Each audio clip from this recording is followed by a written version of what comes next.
Antenalivre.pt, para qualquer parte do planeta. Doutor, começo invariavelmente por lhe perguntar, na era do digital e das comunicações, o que é a Anacom? Isto porque nós sabemos o que é porque ligamos, mas ali fora, se eu for ao café, se calhar há muita gente que não sabe o que é a Anacom. Tem essa noção? Não só temos esta noção, como nós próprios já temos, por vezes, feito alguns inquéritos de opinião junto de vários tipos de estratos da população para precisamente confirmar isso. Enfim, então o acrónimo Anacom ainda é menos conhecido, mesmo quando se diz que é a Autoridade Nacional de Comunicações, de facto muita gente não sabe o que é. E talvez de uma forma simples, a Autoridade Nacional de Comunicações, a Anacom, enfim, é uma entidade reguladora, quer dizer que é uma entidade que lhe compete supervisionar o funcionamento deste setor, que é um setor estratégico, muito importante para a vida das populações e para o desenvolvimento económico. É um setor que funciona de acordo com as regras da economia do mercado, portanto, em que há várias empresas privadas a prestar serviços de telecomunicações e, quando falamos de comunicações, também serviços dos correios, que é outra dimensão importante das comunicações.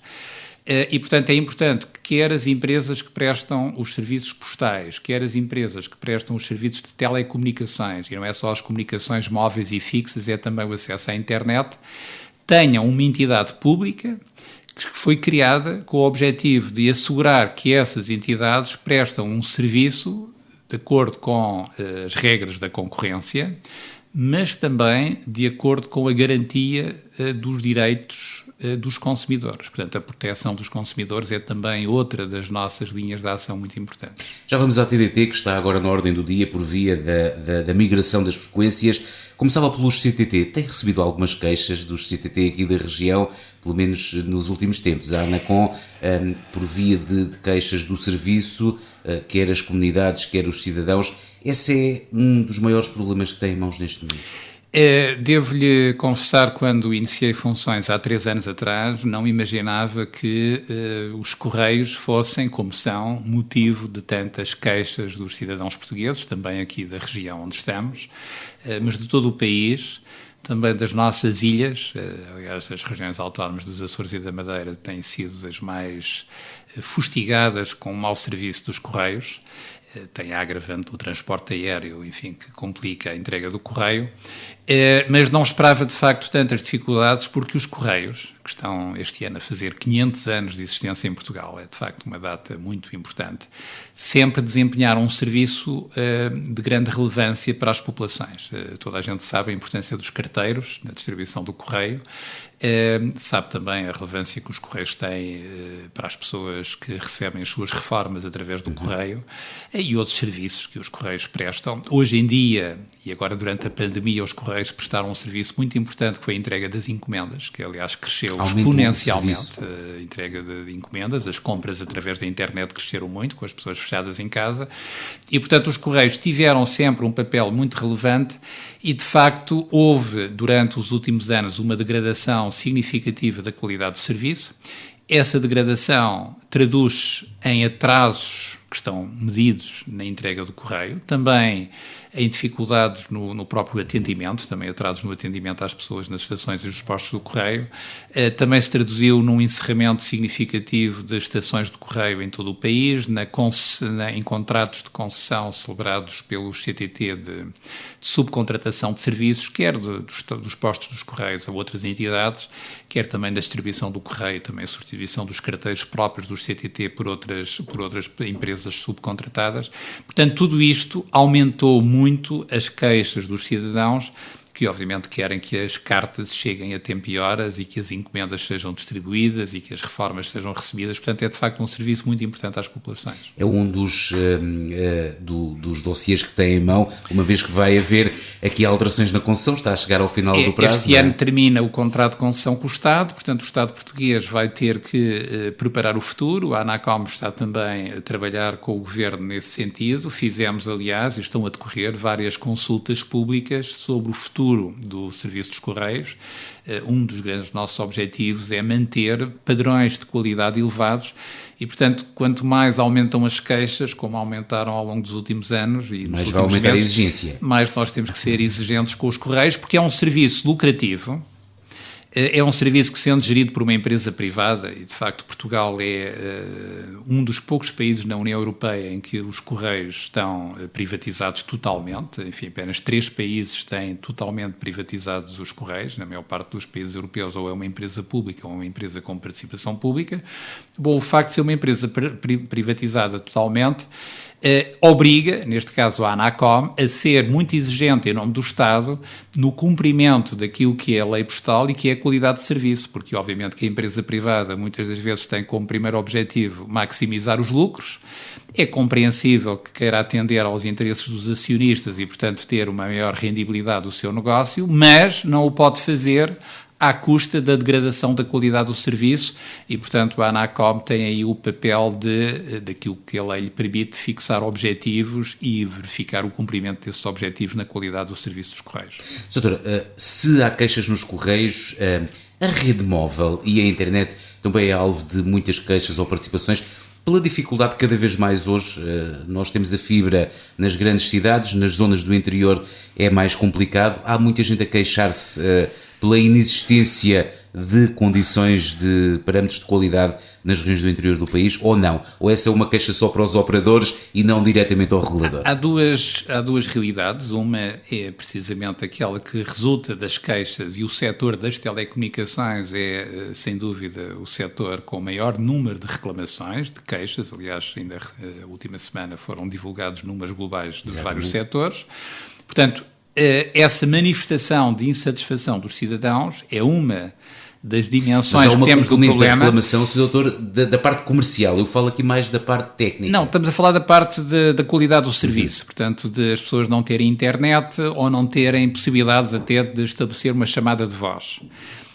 E o que importa dizer é que as pessoas queixam-se com razão, isto é, e a ANACOM também aí tem esse papel de fiscalizar e verificar a qualidade do serviço. Temos feito estudos de qualidade do serviço em todo o país, ainda nos últimos dias divulgámos um estudo em toda a área metropolitana de Lisboa, mas tínhamos-lo feito para a região sul e para a região norte do país. Fizemos também 2 estudos localizados aqui bem próximo de onde estamos, nos concelhos de Porto-Mós e de Orém, e também nesses estudos que a ANACOM faz, que é ir aos locais com equipamentos móveis normais e fazer a medição da qualidade do serviço da voz e da internet, de facto concluímos que há muitas zonas do país que são zonas em que a qualidade do serviço ou não existe ou é muito deficiente. E, portanto, esse diagnóstico está feito e é o que motiva as queixas dos consumidores. Durante este período da pandemia, estas queixas, de facto, aumentaram.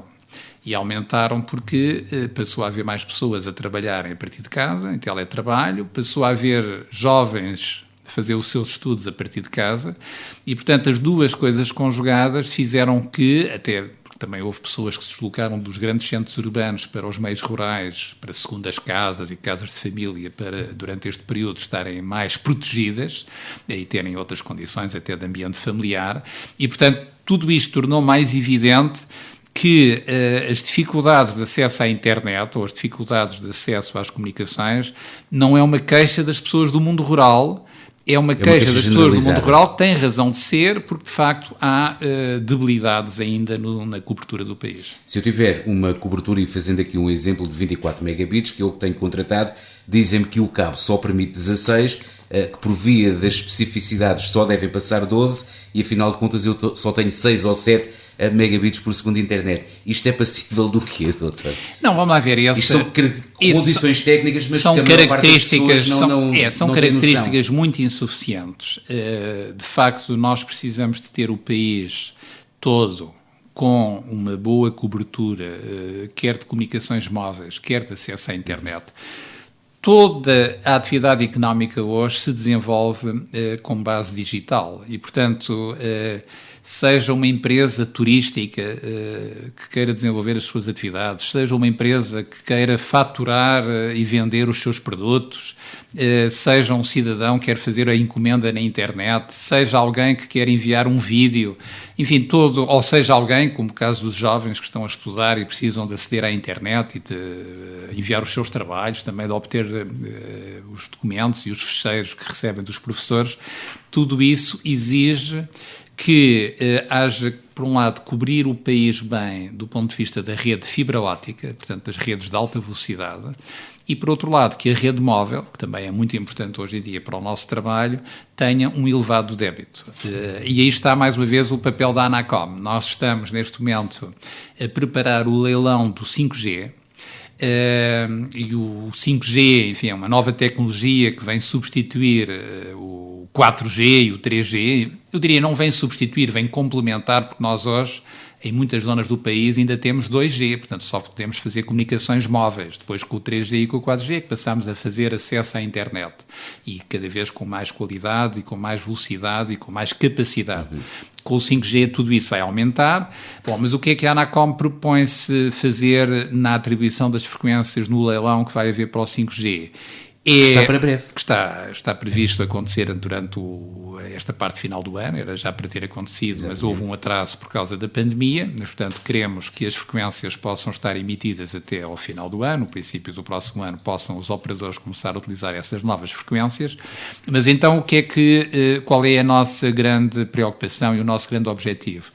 É aproveitar a atribuição destas frequências para aumentar as obrigações que os operadores têm que satisfazer do ponto de vista das zonas do país que hoje não têm uma boa cobertura de acesso à internet. E a fasquia que fixámos foi 100 megabits por segundo, que é um débito mínimo que consideramos razoável e que outros países têm fixado. Queremos que o país esteja, nomeadamente nas áreas de baixa densidade populacional, como é aqui os concelhos em que estamos. Em 2023, coberto 75% da população dessas freguesias e em 2025, 90%, com este débito mínimo de 100 megabits. Portanto, estamos a falar, de facto, de uma transformação importante, que achamos que os operadores podem, do ponto de vista do investimento, fazê-la na medida em que não vão ter, e é esse o compromisso, não vão ter que despender verbas de muitos milhões de euros, como aconteceu noutros países, em termos dos preços do leilão destas frequências. Porque é óbvio que nos sítios onde há muitos clientes, os operadores mais facilmente fazem os seus investimentos para aumentar a cobertura da rede, mas nas zonas com baixa densidade populacional, onde vivem poucas pessoas, o retorno do investimento é mais baixo e, portanto, nós temos que criar incentivos, temos que criar obrigações para que, e aqui no Concelho de Abrantes, no Concelho de Mação, Vila de Reis, Sardual, em qualquer uma destas zonas do Concelho, basta falar com as populações e toda a gente se queixa em que a rede móvel por vezes não funciona e o acesso à internet é muito frágil e, portanto, é uma situação que temos que corrigir. Doutores, vamos entrar agora em agosto. Isto era um processo que era para ser iniciado em abril, mas por via da pandemia ficou suspenso. Vamos iniciar agora um outro trabalho que a Anacom tem em mãos, que é a migração da televisão digital terrestre. Começava por perguntar porquê, ou seja, esta mudança tem a ver com o 5G, ou seja, há aqui um conjunto para vir o 5G, nós temos que o país tem que se preparar para isso. Efetivamente é assim, portanto, a televisão digital terrestre, estamos a falar dos canais gratuitos que recebemos ainda nas nossas casas, quem mantém essa opção através das antenas nos telhados ou através da antena parabólica quando é preciso receber o sinal por satélite. E, portanto, esses canais gratuitos da televisão digital terrestre, da TDT, hoje são emitidos numa frequência que agora vai ser utilizada em Portugal, como em todos os países da Europa, para o 5G. Portanto, é uma frequência que vai precisamente estar neste leilão do 5G e, portanto, isso obriga a que a televisão digital terrestre que nós hoje recebemos através dessa banda de frequências, que é a banda dos 700 MHz, vai ter que mudar para outra banda. Para o cidadão, o que é que isto significa? Quase nada. Para o cidadão, o que significa que há de haver, nestes dias, se não acontecer nenhum imprevisto, nestas datas, algures, em princípio durante a tarde, vão ter... Abrantes, porque estamos aqui, dia 1 de setembro. No dia 1 de setembro muda a antena em Abrantes, portanto, o que é que vai acontecer no dia 1 de setembro? Os técnicos da empresa Altice, que é quem gera as antenas que transmitem a TDT, vão ter que estar a fazer uma mudança da tecnologia na antena. Tipicamente iniciam isso da parte da manhã e a meio da tarde há de acontecer um momento em que a televisão vai ficar a preto. Portanto, a pessoa deixa de ver o sinal. Se tiver a televisão ligada, vai ver a televisão a preto. Se ligar a televisão ao fim do dia, vai encontrar o seu televisor a preto. Bom, aí o que é importante saber é que o televisor não está avariado, não aconteceu nenhum problema ao televisor, nem aconteceu nenhum problema às televisões. O que aconteceu é que é preciso sintonizar um novo canal, fazer uma ressintonia. Isso é algo simples, que deve ser feito com o comando da televisão, ou quem tenha as televisões ainda com o descodificador do sinal para o sinal digital, com aquela set box, ou uma mini box, essas pessoas têm um comando próprio para essa box, vão ter que fazer uma busca automática, portanto é aquilo que nós aconselhamos, para sintonizar todos os canais da TDT. É importante dizer que isto, só estamos a falar de quem vê televisão gratuita, entenda-se, televisão através da antena do telhado, porque quem vê televisão nos pacotes que têm contratados com os operadores, seja a Mel, a Vodafone ou a nós, nesses casos não tem nenhuma alteração, porque recebem a televisão pelo cabo. Enfim, a televisão paga, nesse caso, que faz parte de um pacote em que se paga para ver televisão.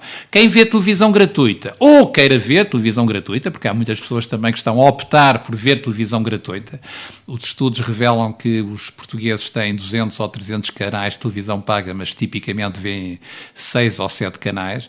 Portanto, quem queira ver televisão gratuita, pode ver televisão gratuita através da antena no telhado, ou nos casos em que não consegue receber o sinal pela antena no telhado, tem que ser a antena parabólica, portanto ligado ao satélite, tem que ter um descodificador. Esse descodificador é comparticipado pela Mel, fez parte do acordo para o desenvolvimento da TDT, e vê televisão gratuita. E, portanto, nesses casos tem que fazer esta ressintonia.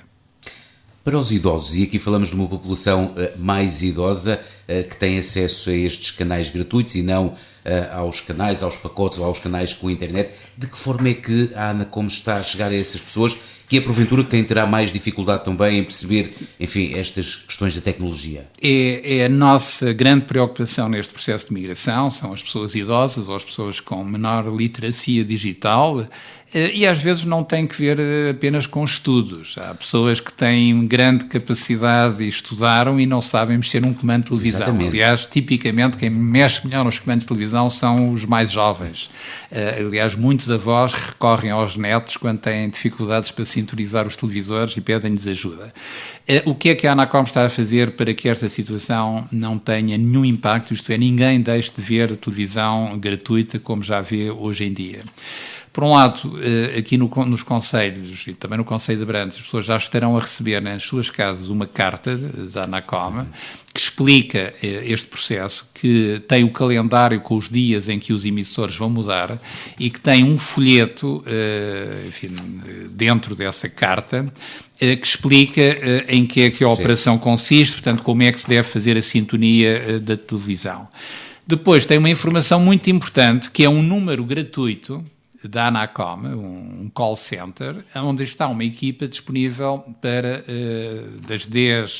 das 9 às 10 da noite receber chamadas de quem tenha necessidades de ajuda. Esse número, que eu aproveito se me autorizam a dizê-lo, é o 800-102-002, 800-102-002, mas é o número que está no folheto e na carta que vos enviamos, e, portanto, alguém que não consiga fazer a ressintonia, ligando para este número, vai ter alguém a ajudar a fazer essa sintonia. Vai perguntar qual é o modelo da televisão e, com base nessa informação, vai procurar ajudar.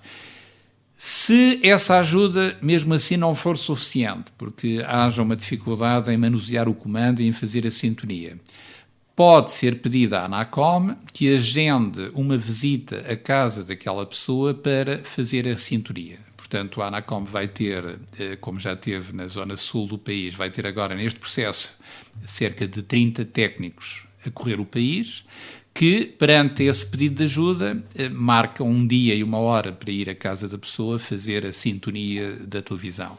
É importante dizer que só devem abrir a porta a pessoas que digam que é da ANACOM se tiverem pedido essa ajuda. A minha pergunta era mesmo nesse sentido. Portanto, ninguém abre a porta, se aparecer alguém a bater à porta a dizer, olha, eu venho ajudá-lo a fazer a sintonia da televisão, só se tiver pedido essa ajuda, porque senão significa que estamos perante uma fraude, uma tentativa de invasão. Não há equipas nenhumas no terreno só por si. As equipas só vão perante um telefonema, portanto, só quem telefonar para este número e não se conseguir resolver o problema pelo telefone, nós vamos procurar resolver e resolveu-se até agora a experiência, mais de 90% dos casos são resolvidos pelo telefone.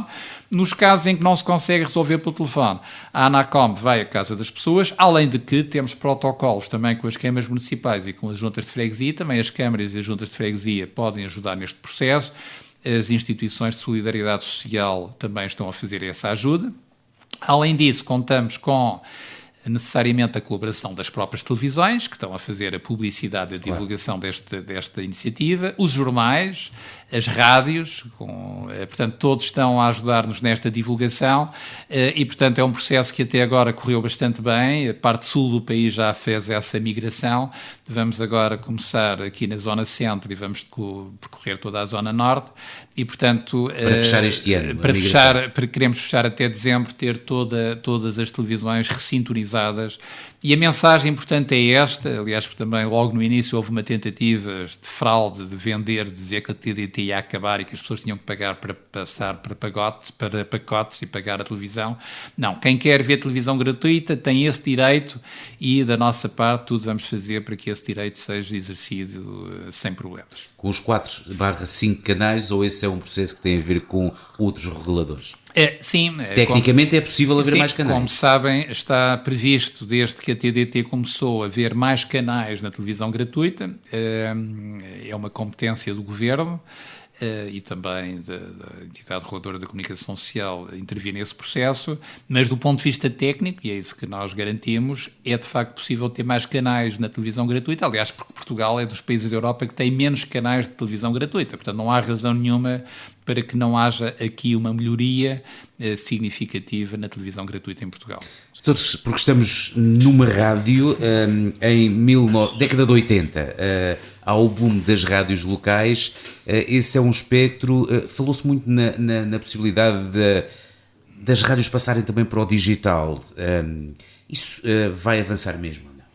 É uma possibilidade, enfim, em alguns países da Europa isso já aconteceu, mas o que eu diria mais importante, independentemente da solução tecnológica, porque tem vantagens, mas também implica determinado tipo de investimentos, sobretudo a mudança dos transistores, em que muita gente ainda sintoniza a rádio, mas, portanto, toda essa mudança, o que é importante é que não prejudique o papel absolutamente fundamental das rádios e das rádios locais.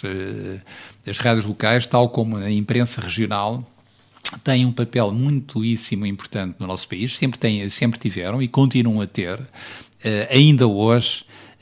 Todos sabemos como as rádios locais dão as notícias em primeira mão do que se passa na região, ajudam as pessoas a estar mais informadas e a conhecer melhor o que se passa na sua região e por isso é que têm tantos ouvintes. Os jornais regionais têm também um papel decisivo na informação da região. Hoje é claro que temos muita informação nas redes sociais, na internet, mas determinado tipo de informação e de comunicação, ela é muito mais eficaz nas rádios locais e nos jornais regionais. São duas áreas que a ANACOM também se interessa particularmente. No caso das rádios locais, garantindo-lhes que têm condições para desenvolver a sua atividade e para ir ao encontro dos seus ouvintes com boas condições técnicas, chegando a toda a região e tendo, portanto, uma boa qualidade de serviço, e são, de facto, um parceiro importante na comunicação em Portugal.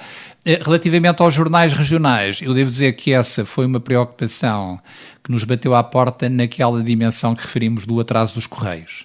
Porque tem sido nos últimos... São os Correios que fazem a distribuição porta a porta, em muitos casos, dos jornais regionais, e nós aí recebemos nos últimos meses muitas queixas de atraso nos jornais regionais, e isso tem que ser corrigido. Portanto, é um papel muito, muito importante e que eu aproveito para destacar. Doutor, deixemos agora um bocadinho as questões técnicas de lado. Como é que um economista, um homem ligado à banca, às estatísticas, ao dinheiro, vem parar esta área técnica? Devo-lhe dizer que foi único e exclusivamente sentido de serviço público. Isto é, quando recebi este convite para presidir ao Conselho de Administração da Anacom, há 3 anos atrás, em agosto de 2017, foi uma surpresa. A minha carreira profissional como economista tinha sido feita no Banco de Portugal, que também é uma entidade reguladora do setor financeiro. Aí a minha atividade foi sempre, de facto, muito ligada ao mundo das estatísticas da balança de pagamentos, estatísticas económicas do país. Isso permitia-me ter um bom conhecimento da economia do país e também deste setor das comunicações, saber que este setor é nevrálgico para toda a economia. Como eu há pouco referi, a economia digital hoje dá suporte às exportações, dá suporte às importações, dá suporte a qualquer atividade económica no país e, portanto, tinha esse conhecimento sobre a relevância do setor das comunicações.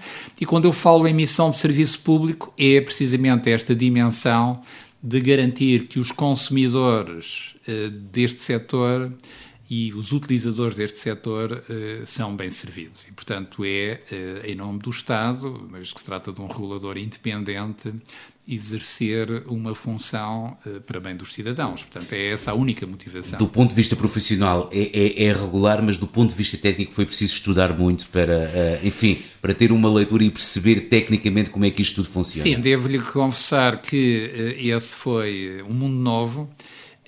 Mas também é interessante... E um desafio, ao fim e ao cabo. É um desafio, mas também é interessante dizer o seguinte, que a lei prevê que quem vai exercer estas funções não pode ser originário do setor que vai regular, para evitar conflitos de interesse. Portanto, ou seja, o facto de eu assumir estas funções com, enfim, o conhecimento da economia e do funcionamento do país, mas também muito de uma perspectiva de defesa do interesse dos consumidores e dos utilizadores, porque todos nós somos consumidores e utilizadores dos serviços postais ou dos serviços de telecomunicações ou do acesso à internet, permite-me talvez estar bastante bem preparado para ter essa visão dos interesses do setor.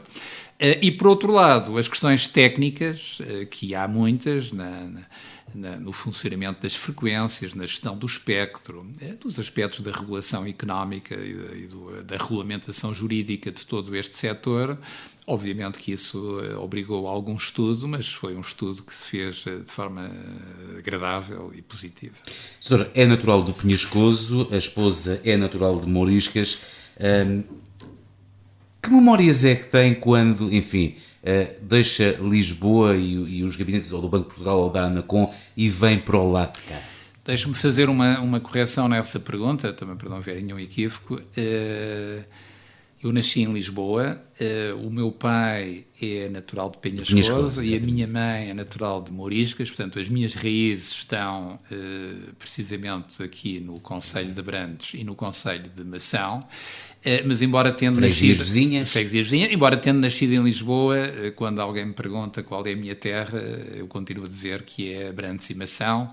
Devo dizer que durante muito tempo dizia mais Abrantes, porque as pessoas todas conheciam melhor Abrantes do que conheciam Mação. Infelizmente, por causa dos incêndios, Mação passou a ser mais conhecido e as pessoas já sabem onde é que fica o Mação, por maus motivos, mas sabem, porque o Mação tem também muitos outros pontos de interesse. Mas, portanto, essas são as minhas raízes. Enfim, devo dizer que a minha esposa, não sendo natural, e nem os pais dela, deste concelho, mas também tem uma grande paixão pelo concelho, de tal forma que para aí há 30 e tal anos, escreveu um livro foi a tese de mestrado dela, ela é historiadora, chamada Abrantes Medieval. Portanto, a Hermínia Vasconcelos Vilar é professora de História na Universidade de Évora, e a tese de mestrado dela foi sobre Abrantes medieval, e foi o primeiro livro que ela publicou e que está publicado. Portanto, isto para dizer que também existe aqui, do lado dela, uma grande paixão por Abrantes e o estudo que fez, mas Abrantes e Mação, Mouriscas e Penhascoso em particular, mas todos estes concelhos têm uma enorme paixão, aliás... estou hoje aqui interrompendo ligeiramente o meu período de férias, nós agradecemos. Que é gozado nesta região. Como é que em 2017 percebeu os incêndios na televisão ou através da televisão, não estando no local, que estava ali no Penhascoso, que estava ali no Conselho de Mação, que estava naquelas terras por onde passou a juventude? Pois, eu devo dizer o seguinte, enfim, não aconteceu isso em 2017, aliás, a primeira reunião que eu tive do Conselho de Administração em agosto de 2017 estava precisamente a decorrer um grande incêndio no Conselho de Mação, enfim, que todos nos recordamos, e portanto eu não estava, dessa vez não estive no Penhascoso, mas tinha estado em incêndios anteriores, portanto já vi o Penhascoso rodeado de chamas. Naquele caso aconteceu algo ainda mais inédito, que foi a minha esposa e os meus filhos, que sabiam que os avós estavam no Penhascoso, meteram-se no carro e vieram para o pé deles. Portanto, acompanhei através da distância. Devo dizer que já na altura, com dificuldades das telecomunicações, porque foi algo que aconteceu em 2017, foi que em toda a região centro foi 500.000 de pessoas que ficaram sem comunicações. Portanto, a rede fixa ardeu, e muitas das antenas também arderam, muitas das estações, e portanto houve de facto, aliás, depois dos incêndios, ainda em algumas zonas do concelho de Mação, não houve uma reposição das comunicações com a mesma qualidade, portanto, ou seja, os incêndios tiveram também um impacto muito negativo e portanto eu estive a acompanhar essa situação ao telefone, à distância, e obviamente também vendo na televisão as imagens que foram terríveis, e nós sabemos que esses incêndios de 2017 tiveram uma tragédia no país. Quais são as grandes memórias, as boas memórias da juventude por cá? São as memórias que ainda hoje continuo a usufruir, que é a tranquilidade, enfim, a floresta, que infelizmente vai tendo altos e baixos, mas a floresta tem esta capacidade de se regenerar e, portanto, nós já vemos novamente, enfim, a floresta crescer nos nossos concelhos. Mas, de facto, o campo, o mundo rural tem essa grande vantagem da tranquilidade. Portanto, quem queira ter férias sossegadas, sem stress, sem correrias, de facto tem aqui um ótimo ambiente para ler, para repousar, para descansar, enfim, para recarregar as baterias para os novos desafios que tem a seguir, e portanto estes nossos concelhos destas zonas que beneficiam desde logo do rio, o rio Tejo é de facto um ex-libris da região, mas depois beneficiam deste mundo rural com a vegetação que o caracteriza.